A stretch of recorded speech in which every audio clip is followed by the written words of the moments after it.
Teddy has played at every single award show multiple times, almost every big music show in the last 20 years. He's done them all.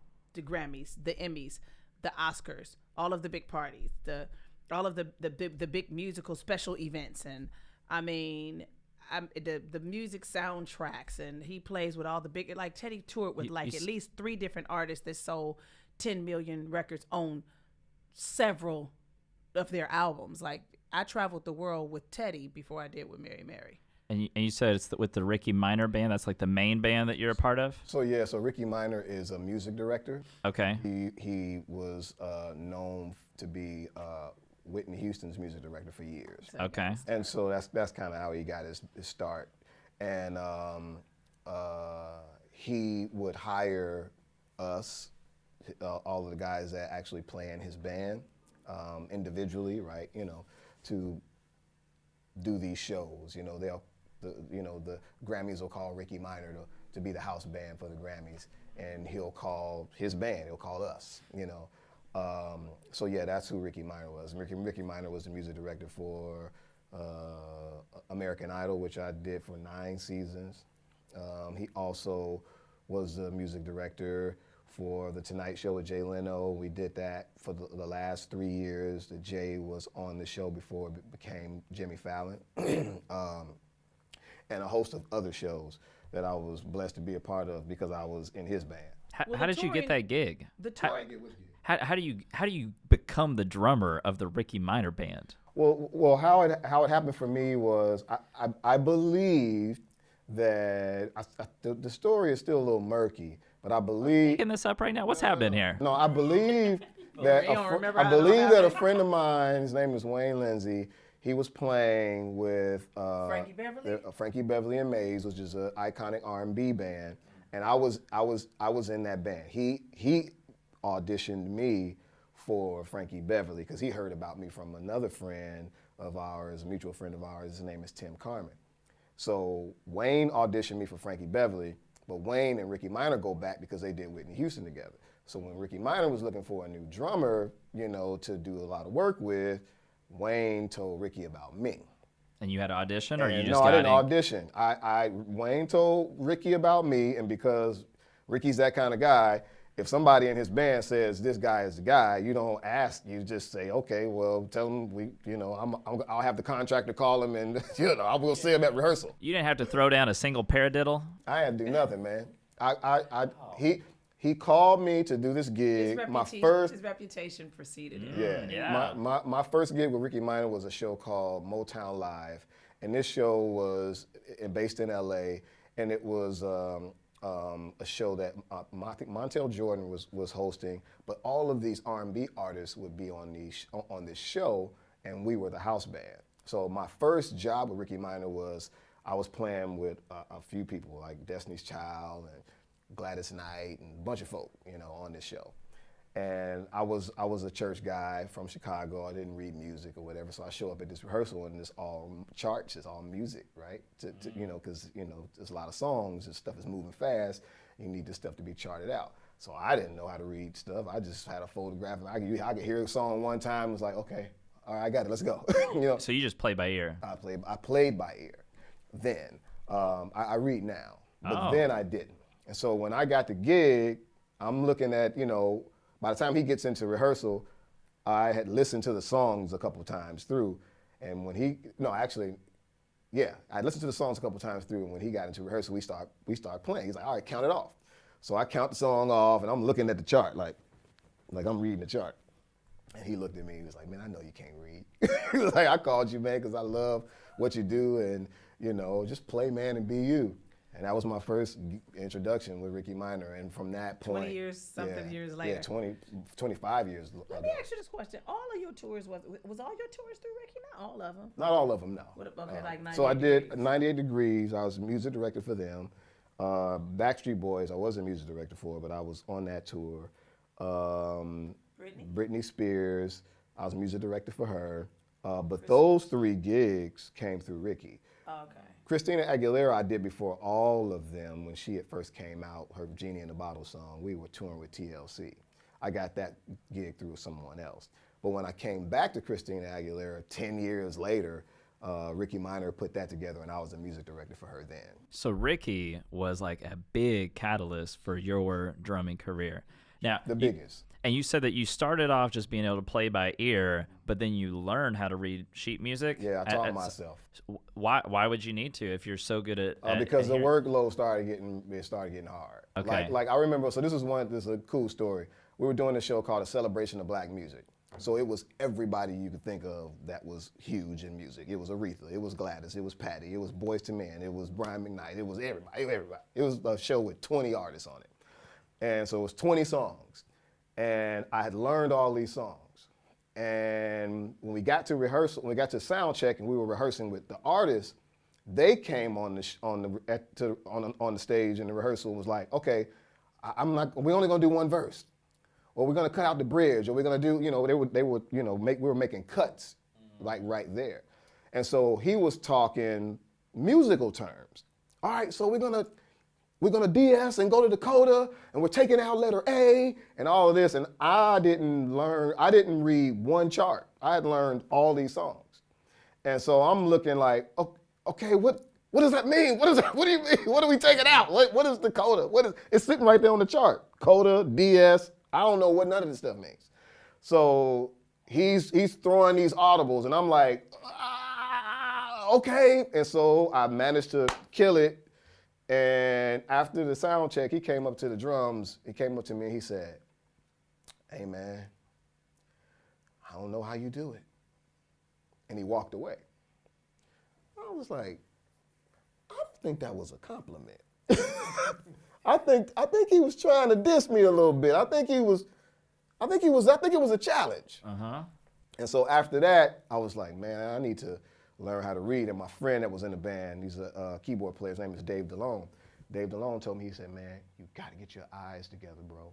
He said, you need to see this music and forget it. You got to see it and forget it. He says, because you internalizing all of this music, man, it's just gonna, your mind, your soul don't need to internalize all this stuff. And I understood he was right, because I would come home and be like, I can't talk to my wife, kids, stay out the room, I got to practice this stuff. So I had to internalize this stuff to where it was taking me away from real life.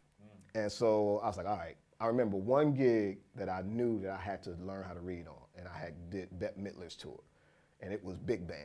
It's just with the huge brass band and all this kind of stuff, and accents out of nowhere.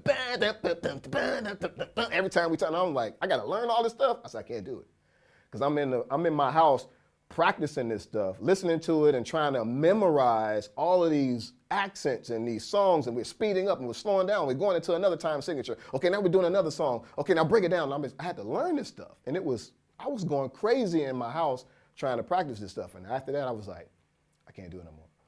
So I started bringing charts home to learn how to read. So I would look at stuff and see what it meant. I would look at a marking, an eighth note, and remember how an eighth note sounded. And was like, okay, now that's an upbeat. All right, that's an eighth note, okay. So I would do that to the music. So I learned how to read based on visual, right? You're self-teaching yourself. Yes. And then after that, I had to teach myself how to write it, because it wasn't, I had learned how to read it, but then when there was a chart that came up that didn't have drum markings on it that I needed to know, I was like, okay, I could see it if it was there and know what it meant, but why can't I write it? It was weird how my brain was working. So now I had to teach myself how to write it, because I was hearing these accents and all that kind of stuff, and I heard the music and I was like, okay, that's not on the chart. But now I've taught myself how to see it, so now my memory don't work as good. So now I gotta figure out how to write it so that I can actually see it and play it. And that was a process. So let me ask you this. As a drummer myself, I was the opposite. I learned how to read music as early as 6th grade through band in school. Wow. Did middle school band, did high school marching band, did drumline, did the pit with auxiliary, like xylophones, marimbas, vibraphones, all of that good stuff. Got to college, played for Indiana University, but I could never play by ear. I could never play by ear. So I always had to rely on the music, and I had to rely on being able to, I can't remember what it's called, to be able to read sheet music, like first time, like just looking at it. sight read. So I had to be able to sight read anything and everything. Couldn't do that. Save my life. And so here's my question to you. And I know this like whole segment is like all about the drums. It's cool. It's all good. But anybody listening or anybody that maybe has a drummer in their life, maybe they want to become a drummer, maybe they have someone in their life that wants to be a drummer. What's your advice for them? Is it more important to learn how to read music, or is it more important to have a natural ability and gift to be able to hear it? Because for me, maybe I should have just given up. Like if I couldn't hear it in the beginning, maybe I should have just been like, maybe this isn't for me. You know, maybe I need to put my time and talents somewhere else and figure out what God has actually gifted me with. And then also, what should a drummer be focusing on as they're like building their chops? Very, very good questions. I would say you need both. I needed both, right? So it depends on what you're doing. Didn't sound like you needed both. Well, I did to excel. I did to go to the next level, right? I got in the door, and my talent got me in the door, but what kept me in the door was the other stuff. The skill, right? That you have to learn, and now you need to be excellent at what you do. You can't just be gifted. You know, I could just be gifted and have raw talent in my church. But if I'm gonna go into the world and do this, no, I need to have some level of education of what the world is doing, right? And I didn't understand that, but I knew that I had to have it because it happened in a moment. I hit a wall, you know what I mean? Like I couldn't, I could do all that stuff that Ricky Meyer had me doing because he trusted me. It was his gig and he hired me and he knew that I could do. It was almost like certain gigs were tailor-made for me because I was with Ricky Meyer, but there's other things that I couldn't do. What if Ricky wasn't there? You know, and then all of a sudden I got to do this. You know, I remember I did Pirates of the Caribbean and it was all snare drum. And my reading wasn't that good. Hang on, you played for the soundtrack of Pirates of the Caribbean? Yeah, Dead Man Tells No Tale. Yeah, that's me on all that snare, all that. That's me. You just hit my Disney heart. You know, I was in a house band. You see the Mickey Mouse, whatever that birthday, 90th Mickey The Mickey Mouse Club? And no. There was a show that came on. It was a celebration of Mickey Mouse birthday, just like 2 years ago, I think. 90th. Yeah, his 90th. Yeah, and so there was me and Mickey did a drum battle. You look it up. Hold up. Was that when Mickey Mouse was breakdancing? I don't know. Mickey Mouse played this big old gold drum set in the middle of the stage. And it was like on ABC? Yeah, that was me and him. I watched that. So yeah, so on that soundtrack, you know, I had to read all the snare drum, and I had never read just all snare drum before. You know, I've read some drum charts and even master rhythm before I started reading drum charts, but just all snare and stuff coming like at me like sight reading fast, bro. It was hard. It was hard. So I would say if you want to excel, you want to go to the next level, you need both. If you just gonna be doing your own thing, you got your own band and you're playing in your church and you're playing in the club and whatever it is, and it's just tailor-made for your raw gift and your raw talent, that's probably all you need. But if you want to go to the next level, like or maybe have diversity. You have to have that. You got to have the other side. You know, I was in a house band for the Oscars 2 years straight. I can't be Teddy Campbell from the church. I got to be Teddy that can play all this stuff that's coming at me fast and live and switching from chart to from a bossa nova to, you know, some rock to, you know, that's what we did on American Idol too. Mm-hmm. So if you're going to be in that position, then you need both. I would say my biggest advice for drummers is to know how to play everything. You know what I mean? Practice, and know how to play everything. These YouTube guys, these Instagram guys, these guys that are playing and putting their videos up and going viral, it's like, man, that's cool, but you don't know how to play with a band. You don't know how to interact with people. You know, at some point you're gonna have to come out that basement from behind that camera and play in a band. You know, how are you able to do that? You know what I mean? Are you able to ride on the bus with people? You know what I mean? Like, can people, you know, have a good time with you? You know what I mean? Like, how are you working and developing your people skills?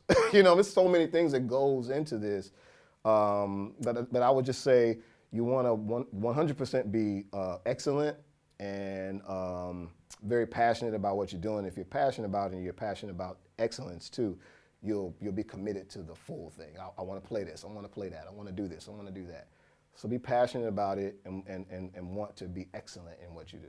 Yeah, and I think that's good advice to be able to even just recognize, am I passionate about what I'm doing? I mean, you're clearly passionate about what you do. Hey, y'all, we hope you loved this conversation. Here at Young Married Christian, we are on a mission to see a gospel-centered home made available for every single child in the foster care system. There are 400,000 kids in the foster care system, and there are 400,000 churches in America. Wow. That is crazy. This is absolutely a solvable problem, and we want to be a part of it. If you want to join us in that mission, text the word freedom to 833-370-1610. 833-370-1610. 833-370-1610. I just did it. And another thing you can do that is really helpful is to smash the like button on this video. Smash it like Satan's face. Crush it like it's Lucifer's head. It really helps us a ton, so smash that like button, subscribe to this channel. That's it. Smash the like button on this video.